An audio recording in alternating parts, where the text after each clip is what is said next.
जो महिला सांसद हैं डिम्पल यादव, उन पर एक मौलाना द्वारा अभद्र टिप्पणी की जाती है, सर उस पर क्या कहेंगे? देखिए, किसी भी तरह की इस वक्त हम बेजा तहसील अंतर्गत उरुआ में हैं। हम बता दें कि लगभग किसानों की हजारों एकड़ जमीन, धान की जो फसल है, जलमग्न हो गई है और जब सड़क चौड़ीकरण हो रहा था उसी समय उसको भार दिया गया, जो नाला भी बना था। उसी के दौरे पर आज प्रयागराज सांसद उज्जवल रमन सिंह जी हैं और इसका जो है समुचित जो व्यवस्था है उसके बारे में बताएंगे, कैसे होगा सर? देखिए, बारिश हुई, लेकिन बारिश का पानी जो है निकलने का कहीं पर भी रास्ता, जो ड्रेनों की खुदाई होनी चाहिए थी, जो कि बारिश के पहले होती है, उसको सरकार ने कभी खुदाई करवाई ही नहीं पिछले 10 सालों में। जब से ये भारतीय जनता पार्टी की सरकार आई है तब से खुदाई का अतई पता नहीं है। अब की समय से जो है बारिश हुई है, बारिश का पानी के निकासी नहीं, सड़क का चौड़ीकरण हुआ। आपने नाले का पानी जिधर निकलता था, जिधर ढाल थी, उधर से पानी जाएगा, वो रास्ता आपने बंद कर दिया। तो पानी जाए तो जाए कहाँ? और ये जो जल प्लावन की स्थिति हुई है, ये सरकार की देन है, जिससे किसान परेशान है। इसका हम लोगों ने जिलाधिकारी को भी कहा है और उप जिलाधिकारी से भी कहा है, बेलन से भी कहा है, एक्सीएन अधिशासी अभियंता बेलन से, सबसे। लेकिन सरकार के कान पर जू रेंगने को तैयार नहीं। कागज पर सारा काम इनका है, जमीन पर कोई काम नहीं। तो ये सरकार ऐसी ही सरकार है। मैं तो जनता को देख रही है भी समझ रही है, लोगों की फसलें बर्बाद हो रही हैं, लोगों के घर गिर रहे हैं, लेकिन सरकार की तरफ से कोई मुआवजा नहीं दिया जा रहा। तो मैं तो ये कहूंगा कि सरकार फेल हो गई है, इस सरकार को नकार देना चाहिए। अब समय आ गया है, इस डबल इंजन के लोगों ने डबल धोखा दिया है। अब इस सरकार की विदाई का समय, उल्टी गिनती शुरू हो गई है। इसलिए मैं कहना चाहूंगा, लेकिन आज मैं फिर से उप जिलाधिकारी और डीएम से फिर बात करने इसलिए मैं मौके पर आया।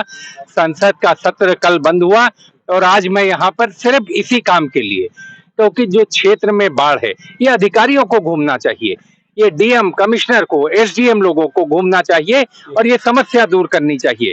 लेकिन आप कहीं पर भी देख रहे हैं, कोई नहीं आ रहा है। अगर हम फोन करेंगे तो एक दिन आएंगे, फिर उसके बाद पता नहीं चल रहा है।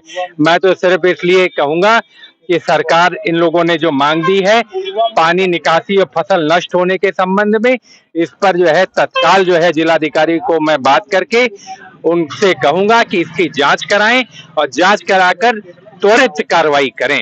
अगर त्वरित कार्रवाई नहीं हुई तो आने वाले दिनों में एक बड़ा आंदोलन जरूर हम लोग करेंगे, यही हम कहना चाहते हैं। बिजली कटौती का जो इस समय समस्या संकट चल रहा है, ओवर बिलिंग की समस्या से जो उपभोक्ता है परेशान है, उस पर सर क्या कहेंगे? बिजली का हाल तो भगवान भरोसे है।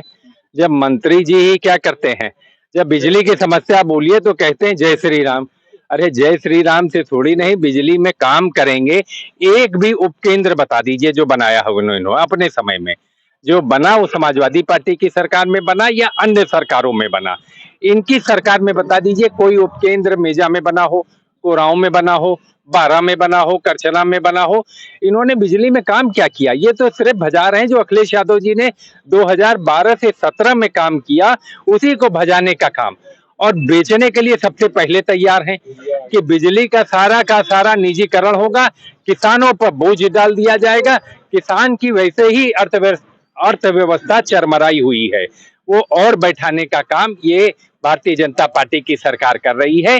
बिजली इनसे संभल नहीं रही है। ट्रांसफार्मर जल रहे हैं, ट्रांसफार्मर बदले नहीं जा रहे, बिना पैसा लिए कोई काम कहीं पर होता नहीं। इस सरकार का एक कहीं पर चले जाइए, तहसील चले जाइए, थाने पर चले जाइए, ब्लॉक पर चले जाइए, ये सरकार सबसे ज्यादा आजादी के बाद अगर सबसे ज्यादा भ्रष्ट कोई सरकार है तो वर्तमान की ये सरकार है, जिससे जनता पीड़ित है।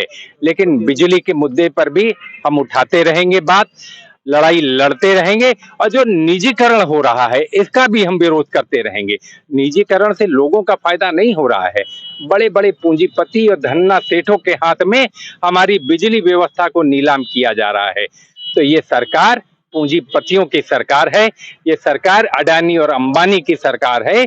इसलिए मैं कहूंगा जनता जो भुक्त भोग रही है, जो भुक्त भोगी है, जो परेशान है, जो लाचार है, कि जब समय आए तो इसको याद रखिए, इसको भूलने का काम न करिए। जैसे आपने उज्जवल रमन सिंह को जिताया, आने वाले 2027 में जो आदमी आपकी जो सरकार लोगों की सुने, गरीब आदमी की तरफ सुने, किसान की बात को सुने, वो सरकार अच्छी होती है। क्या ऐसी सरकार जो खाली बड़े लोगों की सुनवाई करे? इसलिए बिजली की बहुत बड़ी समस्या है और बहुत बड़ी समस्या है, और इस समस्या का मैं तो कहूंगा कि इस सरकार ने कोई भी कार्रवाई नहीं की। आप बता दीजिए, सरकार में कोई भी आदमी कभी सस्पेंड होता है? लेखपाल तक तो सस्पेंड होता नहीं है, बिजली का कोई कर्मचारी सस्पेंड होता नहीं है, कोई लापरवाही करे सस्पेंड। पिसता कौन है? जनता पिसती है। कोई भी आप करेंगे तो जनता पिसेगी, जनता से दोहन किया जा रहा है। तो इस दोहन का रोकने का एकमात्र तरीका है कि बदलो बदलो ये सरकार। सर लास्ट सवाल एक और, हमारे गांव का है जो नाला हमने दिया, जो महिला सांसद हैं डिम्पल यादव, उन पर एक मौलाना द्वारा अभद्र टिप्पणी की जाती है, सर उस पर क्या कहेंगे? देखिए, किसी भी तरह की टिप्पणी चाहे डिम्पल जी हो या किसी अन्य पर भी, ये अशोभनीय है। इसकी जितनी भी निंदा की जाए उतनी कम है। किसी भी व्यक्ति को जितना मर्यादित आचरण मैंने डिम्पल जी का देखा, मैं आज तक मैं कहूंगा कि मैंने बहुत कम लोगों में उस तरीके का आचरण जो है, लेकिन निश्चित तौर से किसी भी अमर्यादित टिप्पणी की भर्त्सना की जानी चाहिए, निंदा की जानी चाहिए और गुरेज करना चाहिए इस तरीके की टिप्पणी जो है बातों का। तो देखिए हमारे साथ जो है प्रयागराज सांसद उज्जवल रमन सिंह है, और आज बाढ़ के दौरे पर आपने क्षेत्र का दौरा कर रहे हैं और कह रहे हैं कि जो अधिकारी हैं वो दौरा नहीं करते क्षेत्रों का, इसलिए यह समस्या बनी हुई है। टीवी 24 से विनय मिश्रा, प्रयागराज।